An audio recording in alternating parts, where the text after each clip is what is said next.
To further exploit the Beryl oil field in the North Sea, Beryl B, seen here as a model, was envisaged by Mobil as a lightweight structure, allowing as much construction as possible to be completed on shore. Modules so fully equipped as to be test run before assembly on the main structure were planned to be placed one after the other out onto the North Sea.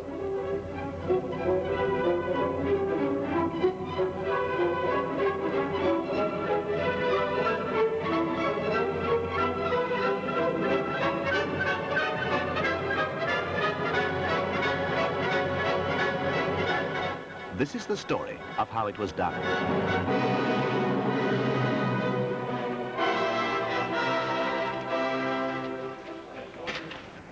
This detailed and exact model gives a three-dimensional basis for discussions on practicalities. It built up into this section.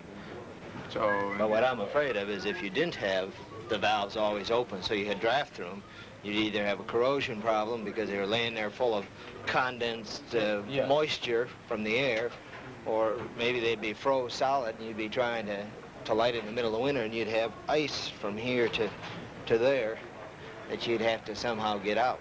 So we've effectively blocked off that space up in the top, which is where you want to run your gas injection lines. Are they going to be running along beside those water injection lines? Flare line runs round here, up the boom. Because we've got to carry it on straight up. Yeah, that's it. As a result of these consultations between the various specialized groups of engineers, modifications are made and plans are redrawn. Are the civil groups fully in the picture about this new hose loading platform? Yeah, they've taken into account the weight we've got.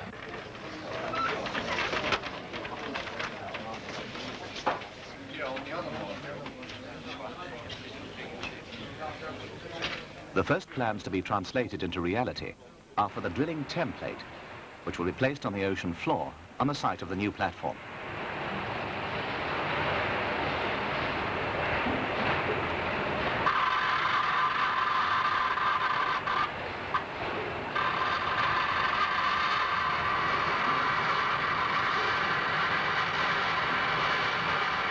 It has 21 guide holes for drilling the wells. The three huge tubes outside are docking sleeves for the pins, which will eventually locate the jacket supporting the platform deck. The use of lowering pins to position a jacket precisely over a template has never been tried before and is a bold engineering project. The template is loaded onto a barge, and soon it will be lowered to the bottom in 100 meters of water, 200 miles out in the North Sea, although this won't be the last we see of it.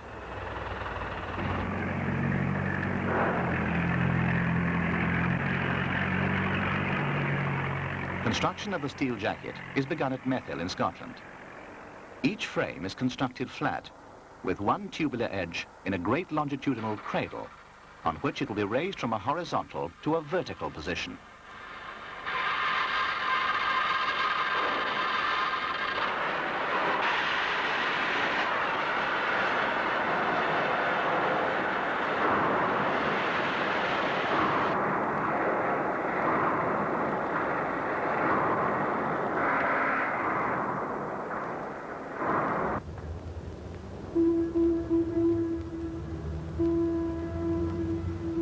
In Cherbourg, a start is being made on the lower production deck.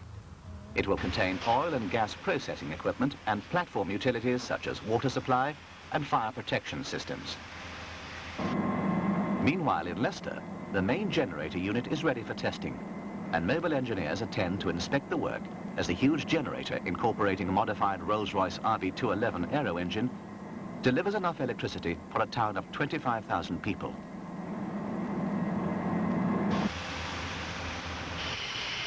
At Le Havre, a compressor unit is set up for a test run, and Mobil engineers are there too to check that all is going well.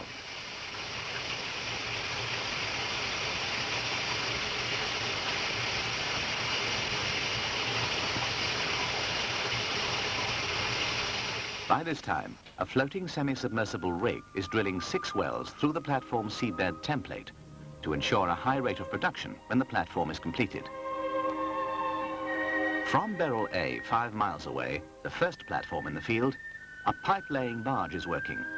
For oil produced at the new platform will be piped to storage tanks under Barrel A before being loaded onto tankers.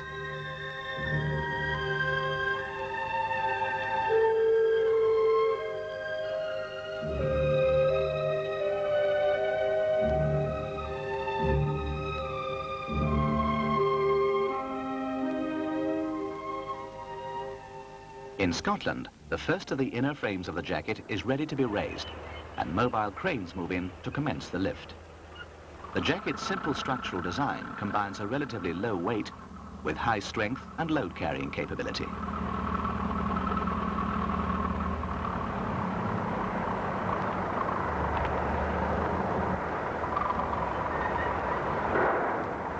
Altogether, 6 cranes are required to lift in unison, and this is checked with theodolite observations, while observers keep a close eye on the cradle at the fulcrum point of the roll-up. 11,000 people are working in over 400 companies to build Barrel B.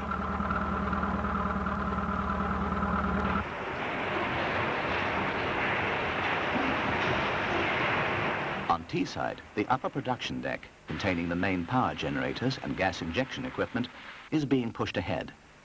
And at Methil, where the second side is ready for roll-up, the jacket is beginning to take shape.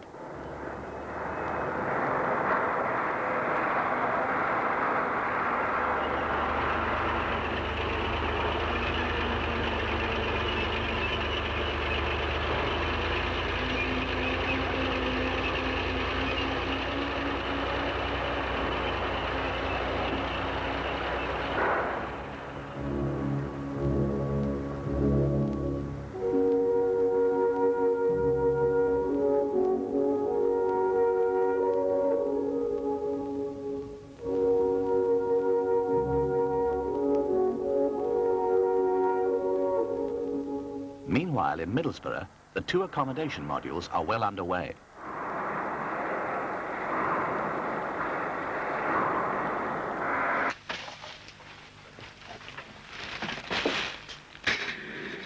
Built to accommodate 200 people, they're a vast complex of sleeping quarters, kitchens, recreation rooms, a small hospital, laundry, and all the ancillary services. Everything possible is being installed at this stage, so that the whole block will be virtually complete when it's sent out to the North Sea. The overall progress of this and all other complexities of the whole construction operation are controlled by Mobil's project team. 84% overall. On Module 8 it's about 89%, and on Module 13 it's about 82%. Well, you're gonna, you know, the 15% that you have left to do looks like an awful lot of work. It is. It's a lot of bits and pieces and finishing. How many total manpower you got on the thing now? On site at the moment, about 400. 400. Should be able to do it. Yes. Okay. The building of what is in effect a large hotel and processing factory, the assembly of generators, pumps, fire protection systems, drilling machinery, and 1,001 details, all have to be synchronized for installation in the North Sea in the summer of 1983. The cranes are assembled again for the roll-up of the jacket's main legs. The series of 8 rings are the pile guides on the 4 outer legs. Through them, piles will be driven 33 meters into the sea floor, and then grouted into the lower guide tubes to hold the entire platform secure against 30-meter waves and winds of 100 knots. Throughout the building, the engineers of Mobil's project task force meet regularly with contractors in London to iron out problems and ensure that the project stays on schedule for the launch date in that critical period in the North Sea meteorological pattern known as the weather window, the few months of relatively fine weather when the installation of the platform is planned. Of course, a big help to us on the seaside. So that's another 200 and something tons, which would be great. One of the big temptations is the emergency generator room, to say now it's going to be installed, wire it all up. Well, maybe you could do that in March, April, but... We can think about it. But the engineers, even the most senior, don't spend all their time in offices. Well, I might as well go up and see the bottle. Russ, which bottle are they welding on now? Are they still welding on both of them? Putting these bottles up. was a much more delicate and risky operation than actually rolling up the frames, because the weight was so great that the cranes were right on overturning moment practically the total time that they were putting it up. They had to be boomed up, and they had to lift the weight, and they had to go forward and lift the weight again, lift it and move forward, so that when they got to the end, the crane boom was an inch from the thing that it was lifting.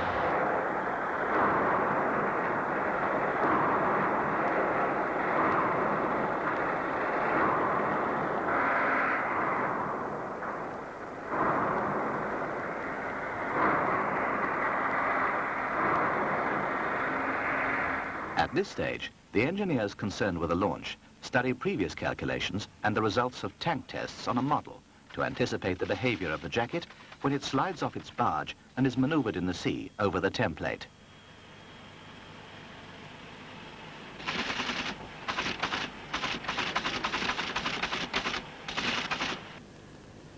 The engineer in charge of the docking procedure explains how it will be done. In the first stage, the jacket will float at just 66.9 degrees.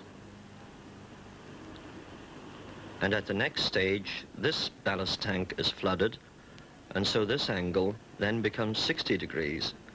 And of course, it is rather deeper in the water. The third stage, this compartment is flooded. This means that the jacket is then vertical. The fourth stage, the jacket is then positioned over the template, which is already on the sea floor, and the pins are over the sockets in the template and are lowered to establish location. And then the final stage, the center compartment here, is partially flooded, and the jacket is now on the sea floor and in position. Then, with the first blush of dawn in the morning sky, the day has come when the jacket is ready to be placed on its barge. The whole 14,400 tons begins to slide down rails.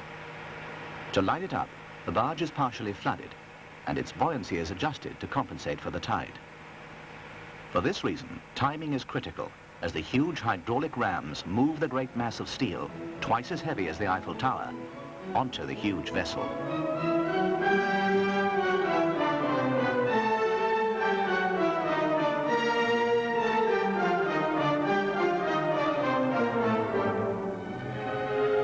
Likewise, the lower production decks are also being loaded, for the time is fast approaching when all the various modules must arrive on site to a carefully calculated timetable.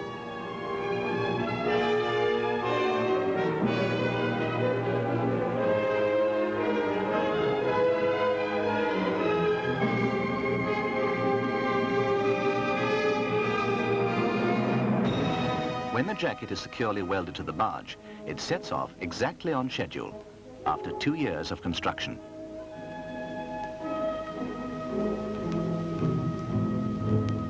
Its final destination is 200 miles northeast between Norway and the Shetland Islands, almost equidistant between Lowick and Stavanger. As the tug reaches the open sea, the tow is extended and the long haul gets underway.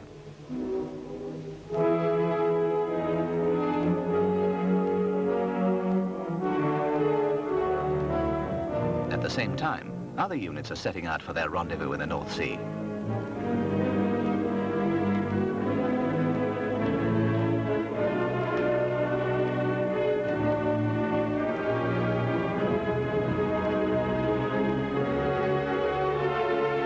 The jacket reaches its objective, the huge floating crane, one of the largest in the world, with a single crane lift capacity of 3,000 tons.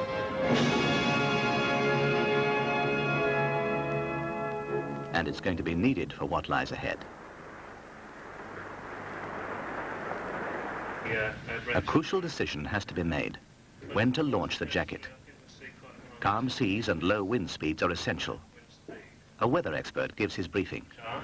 This morning, we've got a low over the UK, which is tending to fill and move northeastwards. And the decision is made. Although fog impedes visibility to some extent, the seas are calm and there's little wind. So the order is given to cut the sea fastenings, and a team of welders work through the night.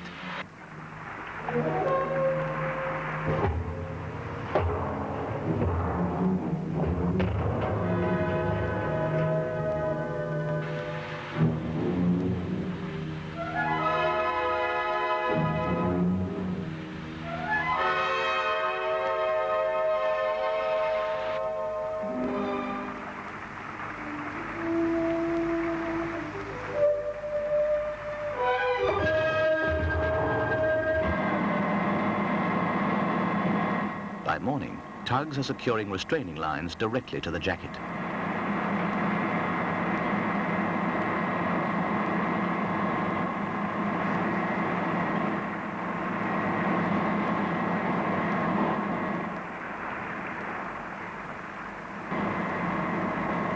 And a few minutes before 11 o'clock, the aft ballast tanks on the barge are flooded, and the jacket begins to move.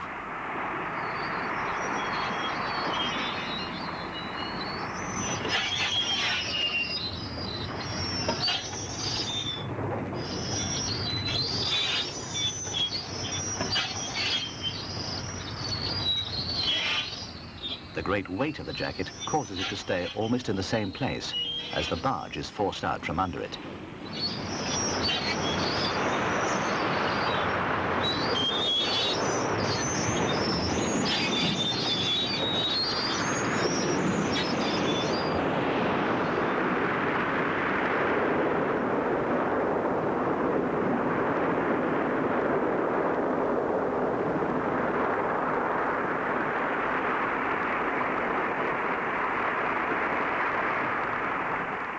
Then, as predicted, the jacket assumes the attitude calculated months before.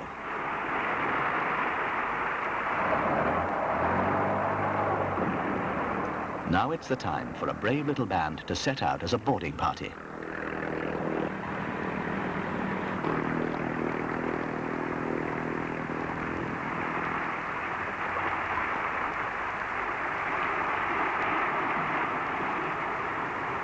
Their mission is to man the capsule where there are hydraulic controls to flood the ballast tanks and gradually bring the jacket into an upright position.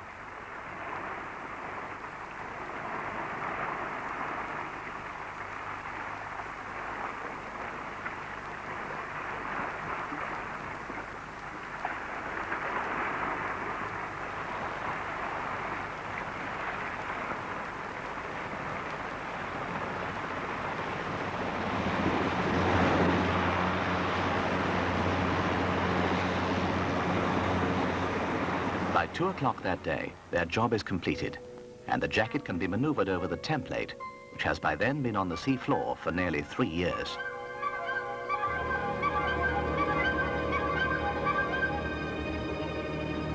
The 1.5-meter diameter locating sockets are ready for the docking pins. A strobe light on the tip of each pin ensures its visibility on the underwater video cameras. But there follows the extremely difficult task of positioning the jacket exactly so that the pins can be lowered into the cones. It's a delicate operation to precisely position the huge structure.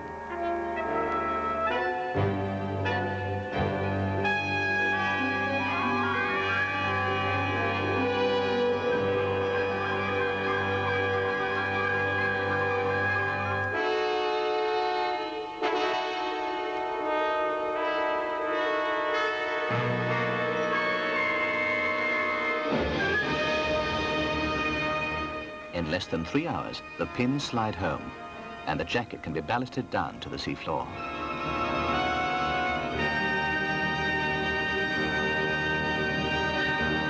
By 7 o'clock, it's done, and a notable first has been achieved. Never before has a jacket been positioned above a template and docked in this way.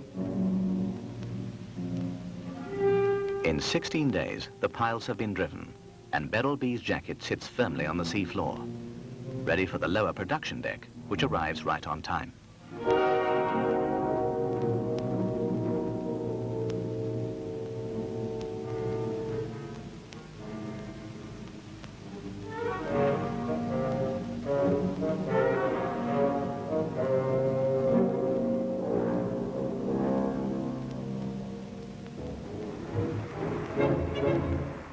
The barge is brought alongside the crane vessel for the sea fastenings to be removed, so that each half-deck section can be lifted.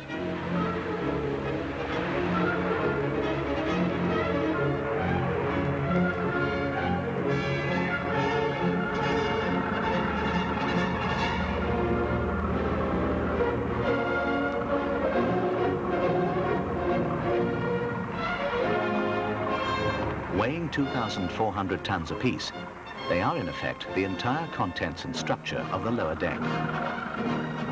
In a conventional installation, there's usually a support frame on top of the jacket, on which are placed a number of relatively small modules. This means a large number of lifts and a great deal of work linking up the components. In Beryl B, the lower support frame is part of the lower deck, and it arrives fully equipped. This method not only reduces offshore work, it also greatly reduces the total weight of the structure. But of course it means enormous lifts and skilled handling. With the first lift completed, the whole crane barge has to be moved round the jacket, so that the second half of the lower production deck can be placed on the other side.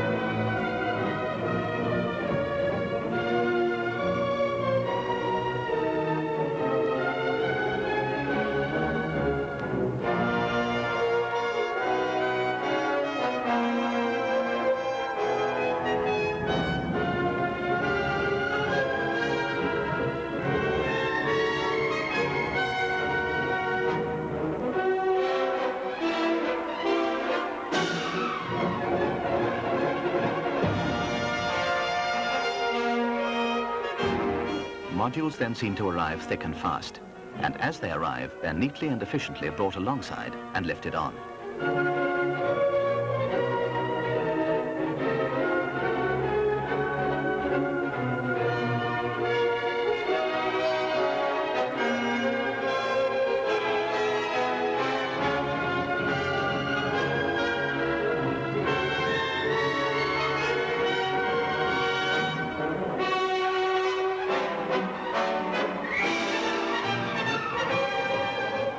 The platform grows at an astonishing pace.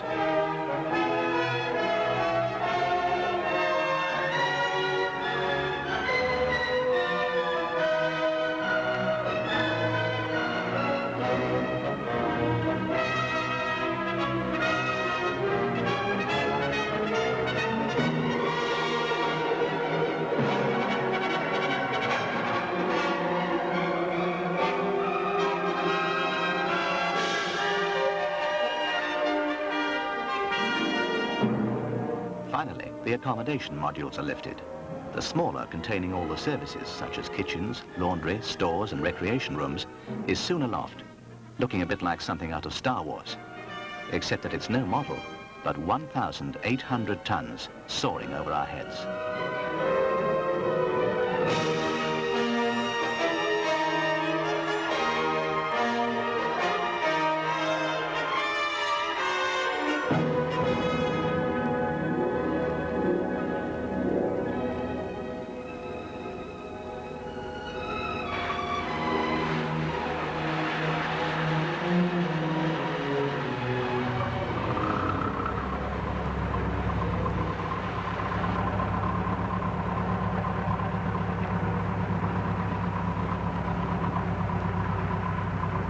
The size of the lifting tackle gives some idea of the dimensions of the second accommodation module.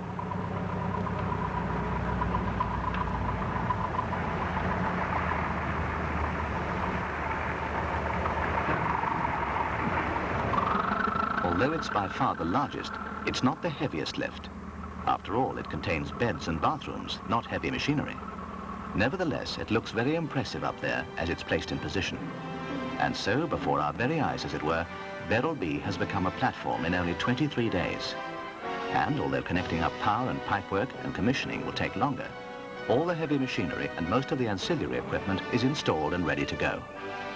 It's a fine example of forward-thinking engineering design and British workmanship, for 80% of the £400 million it cost was spent in the UK, probably a higher proportion than for any other major North Sea platform to date.